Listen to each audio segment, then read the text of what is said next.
ಜೀವನದಲ್ಲಿ ಸಮಸ್ಯೆ ಇದೆ ಅಂತ ಪರಿಹಾರ ಕೇಳೋಕೆ ಹೋದ ಮಹಿಳೆಗೆ ಈ ಕಳ್ಳ ಜ್ಯೋತಿಷಿ ಮಾಡಿರೋ ಕೆಲಸ ನೋಡಿ ಜನ ಛೀ ಇತ್ತು ಅಂತ ಉಗಿತಾ ಇದ್ದಾರೆ.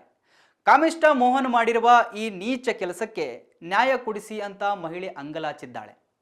ಸದ್ಯ ಪ್ರಕರಣ ದಾಖಲಿಸಿಕೊಂಡಿರುವ ಪೊಲೀಸರು ಮುಂದಿನ ತನಿಖೆ ಕೈಗೊಂಡಿದ್ದು, ಈ ಕಳ್ಳ ಜ್ಯೋತಿಷಿದ್ದು ಇದೇ ಫಸ್ಟ್ ಕೇಸಾ ಅಥವಾ ಇದೇ ರೀತಿ ಪೂಜೆ ಮಾಡುವುದಾಗಿ ಹೇಳಿ ಇನ್ನಷ್ಟು ಮಹಿಳೆಯರನ್ನು ಇದೇ ರೀತಿ ಬಳಸಿಕೊಂಡಿದ್ದಾನಾ ಅನ್ನೋದನ್ನು ಪೊಲೀಸರ ತನಿಖೆ ನಂತರವೇ ತಿಳಿಯಬೇಕಿದೆ.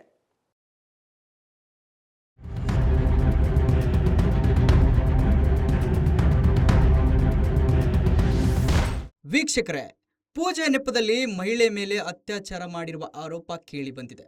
ಮಾಟ ಮಂತ್ರ ಮಾಡಿಸ್ತೀನಿ ಎಂದು ಬ್ಯೂಟಿಷಿಯನ್ ಮೇಲೆ ನಿರಂತರ ಅತ್ಯಾಚಾರ ಮಾಡಿರುವ ಜ್ಯೋತಿಷಿಯೊಬ್ಬರ ಮೇಲೆ ಬಂದಿರತಕ್ಕಂಥ ಆರೋಪ. ಸಿಕೆ ಅಚ್ಚುಕಟ್ಟು ಠಾಣೆಯಲ್ಲಿ ದೂರು ದಾಖಲಾಗಿದೆ. ಹೌದು, ರಾಜಾಜಿನಗರದಲ್ಲಿ ಬ್ಯೂಟಿಷಿಯನ್ ಟ್ರೈನಿಂಗ್ ಸೆಂಟರ್ ಇಟ್ಟುಕೊಂಡಿದ್ದ ಮಹಿಳೆಯೊಬ್ಬರ ಜೀವನವನ್ನ ಜ್ಯೋತಿಷಿ ಎನಿಸಿಕೊಂಡಿದ್ದ ಮೋಹನ್ ಕುಮಾರ್ ಎಂಬಾತ ನಾಶ ಮಾಡಲು ಯತ್ನಿಸಿದ ಪ್ರಕರಣ ಬೆಳಕಿಗೆ ಬಂದಿದೆ. ಪೂಜೆ, ಮಾಟ ಮಂತ್ರ, ಆರ್ಥಿಕ ಅಭಿವೃದ್ಧಿ ಎಂಬ ನೆಪದಲ್ಲಿ ಮಹಿಳೆಯ ಮೇಲೆ ನಿರಂತರವಾಗಿ ಲೈಂಗಿಕ ದೌರ್ಜನ್ಯ ನಡೆಸಲಾಗಿದೆ ಎಂದು ಮಹಿಳೆ ಸಿಕೆ ಅಚ್ಚುಕಟ್ಟು ಪೊಲೀಸ್ ಠಾಣೆಯಲ್ಲಿ ದೂರು ನೀಡಿದ್ದು, ಪೊಲೀಸರು ತನಿಖೆ ಆರಂಭಿಸಿದ್ದಾರೆ. ಮಹಿಳೆ ನಡೆಸುತ್ತಿದ್ದ ಟ್ರೈನಿಂಗ್ ಸೆಂಟರ್ನಲ್ಲಿ ಮೊದಲಿಗೆ ತನ್ನ ಸಹೋದರಿಗೆ ಅಡ್ಮಿಷನ್ ಬೇಕು ಎಂದು ಹೇಳಿ ಮೋಹನ್ ಕುಮಾರ್ ಮೊದಲ ಬಾರಿ ಸಂಪರ್ಕಿಸಿದ್ದಾನೆ. ನಂತರ 2025 ಜನವರಿ 1ರಂದು ಮಹಿಳೆಯ ಕಚೇರಿಗೆ ಬಂದು ನಿಮ್ಮ ಆರ್ಥಿಕ ಸ್ಥಿತಿ ಉತ್ತಮವಾಗಲು ವಿಶೇಷ ಪೂಜೆ ಮಾಡಿಸಬೇಕು, ನಾನು ಸಹಾಯ ಮಾಡುತ್ತೇನೆ ಎಂದು ವಿಶ್ವಾಸ ಮೂಡಿಸಿದ್ದಾನೆ. ಇದನ್ನು ನಂಬಿದ ಮಹಿಳೆ ಆತ ಹೇಳಿದ್ದನ್ನೆಲ್ಲ ಮಾಡಿದ್ದಾಳೆ.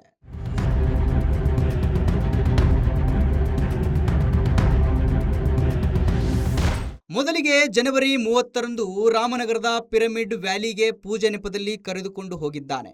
ಅಲ್ಲಿ ಪೂಜೆಯ ಬಗ್ಗೆ ಮಾತನಾಡಿ ವಾಪಸ್ಸು ಬರುತ್ತಿರುವಾಗ ನಿರ್ಜನ ಪ್ರದೇಶದಲ್ಲಿ ಕಾರು ನಿಲ್ಲಿಸಿ ಮಹಿಳೆಯ ಮೇಲೆ ಅತ್ಯಾಚಾರ ಯತ್ನ ಮಾಡಿದ್ದಾನೆಂದು ದೂರಿನಲ್ಲಿ ತಿಳಿಸಲಾಗಿದೆ.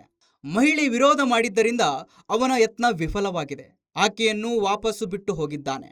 ಇದಾದ ಕೆಲವೇ ದಿನಗಳ ಬಳಿಕ ಚಾಮುಂಡಿ ಬೆಟ್ಟಕ್ಕೆ ಪುನಃ ಪೂಜೆ ನೆಪದಲ್ಲಿ ಮಹಿಳೆಯನ್ನು ಕರೆದುಕೊಂಡು ಹೋಗಿದ್ದಾನೆ.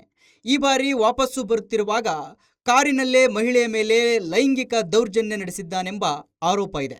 ಈ ಬಗ್ಗೆ ಯಾರಿಗಾದರೂ ಹೇಳಿದರೆ ಗಂಡ ಮತ್ತು ಮಗನ ಮೇಲೆ ವಾಮಾಚಾರ, ಬ್ಲಾಕ್ ಮ್ಯಾಜಿಕ್ ಮಾಡಿ ರಕ್ತಕಾರಿ ಸಾಯುವಂತೆ ಮಾಡಿಸ್ತೀನಿ ಎಂದು ಭಯ ಹುಟ್ಟಿಸಿದ್ದಾನಂತೆ.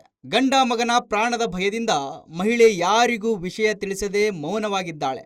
ಫೆಬ್ರವರಿ 10, 2025ರಂದು ಮತ್ತೆ ನಿಮಗೆ ದೀಕ್ಷೆ ಕೊಡಬೇಕು, ಮನೆಯಲ್ಲಿ ವಿಶೇಷ ವಿಧಿ ಮಾಡಬೇಕು ಎಂದು ಹೇಳಿ ಮಹಿಳೆಯ ಮನೆಗೆ ಬಂದಿದ್ದಾನೆ. ಆ ವೇಳೆ ಗಂಡ ಮತ್ತು ಮಗನನ್ನು ಹೊರಗೆ ಕಳುಹಿಸಲು ಜ್ಯೋತಿಷಿ ಒತ್ತಾಯಿಸಿದ್ದಾನೆ. 1.5 ಗಂಟೆ ಮನೆಯೊಳಗೆ ಬರಬಾರದು ಎಂದು ಹೇಳಿ ಕಳುಹಿಸಿದ್ದಾನೆಂದು ದೂರಿನಲ್ಲಿ ಉಲ್ಲೇಖ ಆಗಿದೆ.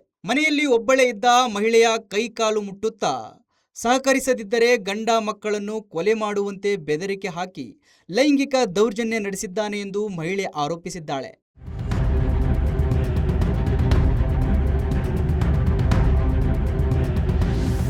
ಇದಲ್ಲದೆ ಇದೇ ರೀತಿಯಲ್ಲಿ ಹಲವು ಬಾರಿ ಮನೆಗೆ ಬಂದು ಪೂಜೆ, ದೀಕ್ಷೆ, ಮಾಟ ಮಂತ್ರ ನೆಪದಲ್ಲಿ ಮಹಿಳೆಯ ಮೇಲೆ ಅವನಿಂದ ನಿರಂತರ ಅತ್ಯಾಚಾರ ಮತ್ತು ದೌರ್ಜನ್ಯ ನಡೆದಿದೆ ಎಂದು ಹೇಳಲಾಗಿದೆ. ಪದೇ ಪದೇ ದೌರ್ಜನ್ಯ ಹೆಚ್ಚಿದ ಕಾರಣ ಕೊನೆಗೂ ಧೈರ್ಯ ಮಾಡಿದ ಮಹಿಳೆ ಸಿಕೆ ಅಚ್ಚುಕಟ್ಟು ಪೊಲೀಸ್ ಠಾಣೆಗೆ ಹೋಗಿ ಅಧಿಕೃತವಾಗಿ ದೂರು ದಾಖಲಿಸಿದ್ದಾಳೆ.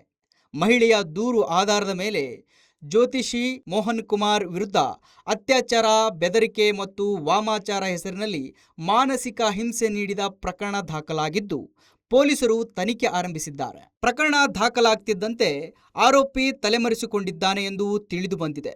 ಪೊಲೀಸರು ಅವನಿಗಾಗಿ ಹುಡುಕಾಟ ನಡೆಸಿದ್ದಾರೆ. ಈ ಪ್ರಕರಣದಿಂದ ಜ್ಯೋತಿಷ್ಯ, ಪೂಜೆ, ಮಾಟ ಮಂತ್ರ ಎಂಬ ಹೆಸರಿನಲ್ಲಿ ನಡೆಯುವ ಮೋಸ ಮತ್ತು ದೌರ್ಜನ್ಯಗಳ ಬಗ್ಗೆ ಮತ್ತೊಮ್ಮೆ ಗಂಭೀರ ಚರ್ಚೆ ಶುರುವಾಗಿದೆ.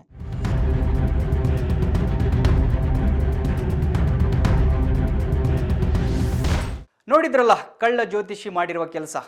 ಇದಾಗಿತ್ತು ಇವತ್ತಿನ ಸ್ಪೆಷಲ್. ನಿರಂತರ ಸುದ್ದಿಗಾಗಿ ನೋಡ್ತಾ ಇರಿ ಸಂಪೂರ್ಣ ನ್ಯೂಸ್. ಇದು ನೊಂದವರ ಧ್ವನಿ. ಸಂಪೂರ್ಣ ನ್ಯೂಸ್, ಇದು ನೊಂದವರ ಧ್ವನಿ.